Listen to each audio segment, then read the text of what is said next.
or I beg your pardon, held them to 45%.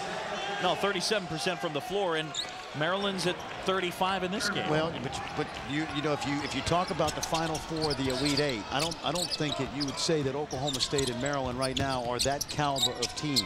And you're looking at the top 10 teams in the country. You got to ask yourself, can we guard them? Can we keep them out of the lane? Can we contest shots both inside and out? And can we rebound the ball? And that'll be a question that'll be answered with Gonzaga's tough schedule over the next few weeks. 60-44 Gonzaga. They laid it, and look at the job Mark Few's team has done on the defensive end.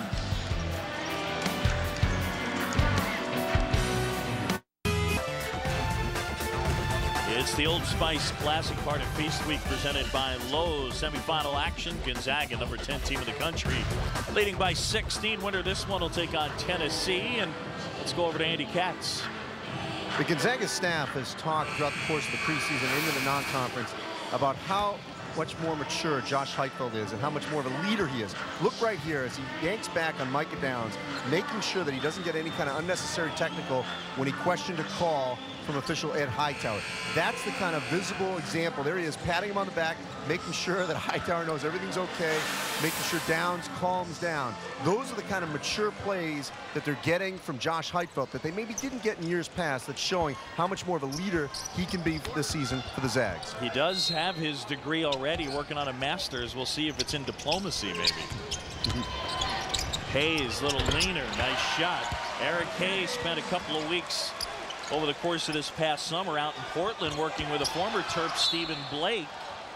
And Hayes and Vasquez, I don't think they're going to get talked about a ton in a league that has a Ty Lawson, but you're still talking about one of the better backcourts out there. Well, they're going to have to carry this Terps team because there's not a lot of inside scoring, but you're right. And Gary Williams has always done a great job with guys like Stephen Blake. Juan Dixon was an afterthought in terms of ACC recruiting. You play for Gary Williams, you're going to improve because he's going to demand high intensity every day in practice.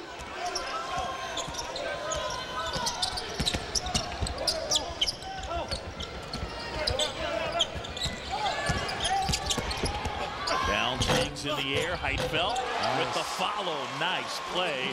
Josh Heitfeld has 9 rebounds to go along with 15 points. This is the best I've seen Josh Heitfeld play in a couple of years. This is the kind of Josh Heitfeld performance they were expecting from him 5 years ago. That was gorgeous from Gravis Vasquez.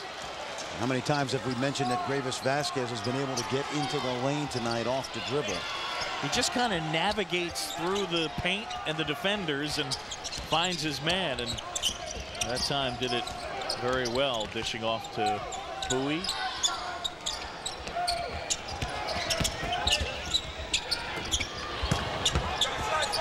Heitfeld up and under. And 17 for the big guy. And Matt Bolden is really like having an extra point guard on the floor to go along with Pargo. I mentioned how high his bat, he plays the game at a high IQ level.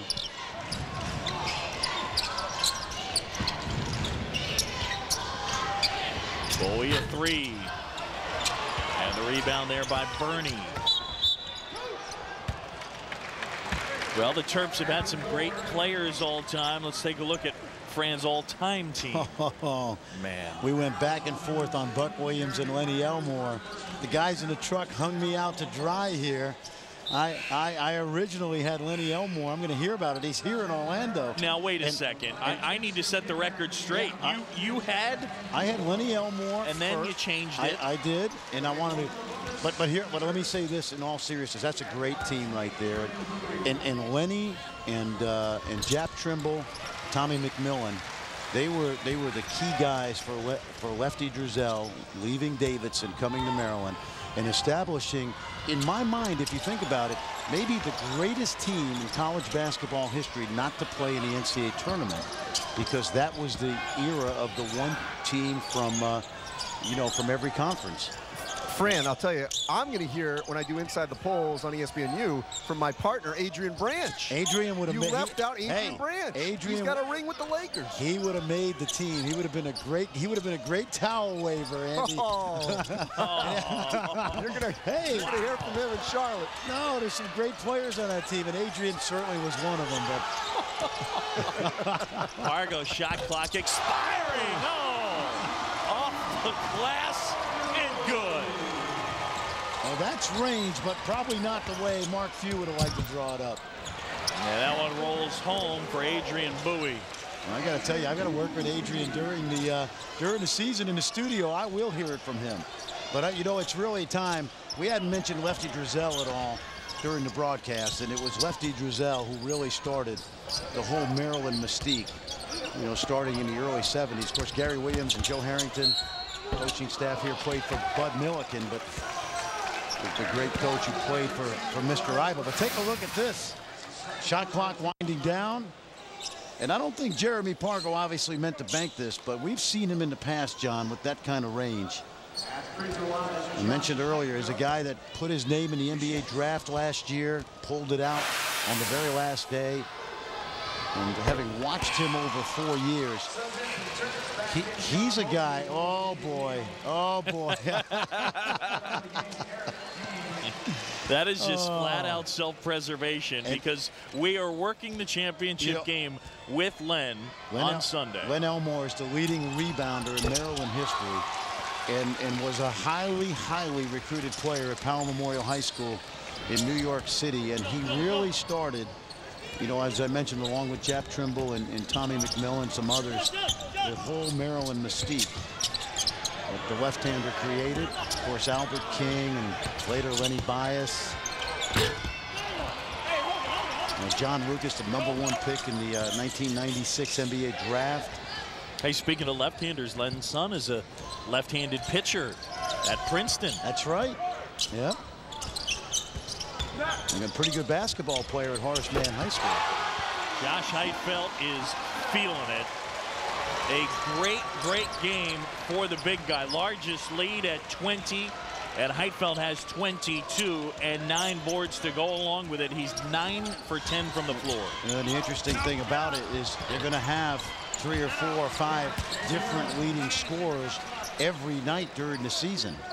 I think the beautiful thing is Jeremy Pargo doesn't have to shoulder the scoring load like he did the last couple years. No, they've gotten offense from all over in this one. Hasn't just been Bolden or Austin Day. Josh Heitfeld. The foot's feeling fine, thanks. 22 points.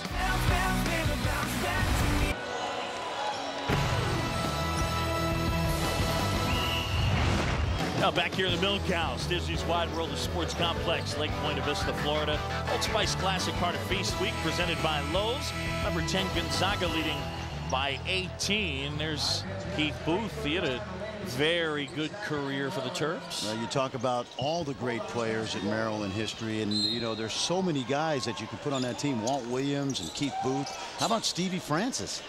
Joe Smith, first pick in the NBA draft. Steve Francis and Joe Smith, two guys that in terms of for a single season or a couple of seasons, they were pretty remarkable. Absolutely. You know, former Baltimore Bullets coach Gene Shue was an All-American at Maryland. I mean, you can go back a long way.